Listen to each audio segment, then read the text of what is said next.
سورہ بقرہ آیت نمبر 107 اور 108۔ اعوذ باللہ من الشیطان الرجیم، بسم اللہ الرحمن الرحیم۔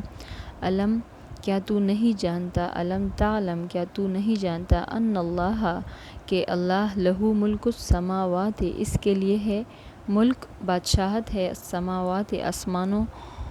والارض اور زمین کی، وما لکم اور نہیں تمہارے لیے، من دون اللہ سوائے اللہ کے، من ولی کوئی حامی، کوئی ولی،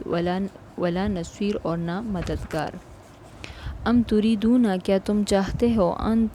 تسألوا کہ سوال کرو، رسولکم اپنے رسول سے، کما جیسے سئلا سوال کیے گئے موسیٰ علیہ السلام سے، من قبل اس سے پہلے، ومن یتبدل الکفر اور جو اختیار کر لے کفر، بالایمان ایمان کے بدلے، فقد ضل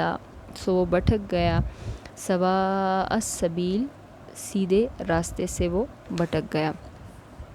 علم تعلم ان اللہ کیا تو نہیں جانتا کہ اللہ لہو ملک السماوات والارض اس کے لیے آسمانوں اور زمین کی بادشاہت ہے، وما لکم من دون اللہ من ولی ولا نصیر اور تمہارے لیے نہیں ہے اللہ کے سوا کوئی حامی اور نہ مددگار۔ ومن یتبدل الکفر اور جو اختیار کر لے کفر، بالایمان ایمان کے بدلے، فقد ضل سواء السبیل تو وہ بھٹک گیا سیدھے راستے سے۔ اب آیت نمبر 107 میں اللہ ذوالجلال والاکرام کی بادشاہت ہے، یہاں پر فرمایا جا رہا ہے کہ اللہ ذوالجلال والاکرام کی بادشاہت ہے زمینوں اور آسمانوں پر،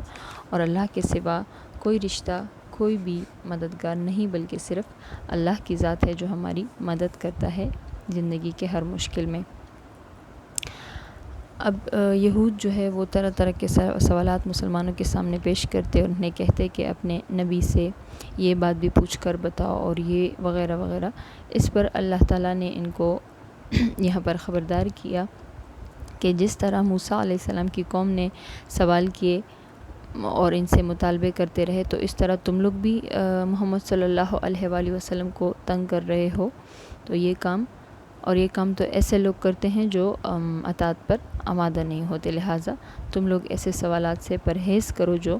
بے مقصد ہو۔ اور رسول اللہ صلی اللہ علیہ وآلہ وسلم نے صحابہ کرام کو بھی خبردار کیا کہ بال کی کھال اتارنے کی وجہ سے جو ہے پچھلے قومیں تباہ ہوئی، لہٰذا تم ایسی باتوں سے پرہیز کرو جن کو اللہ اور اس کے رسول نے نہیں چھیڑا۔ آخر الدعوانا الحمدللہ رب العالمین۔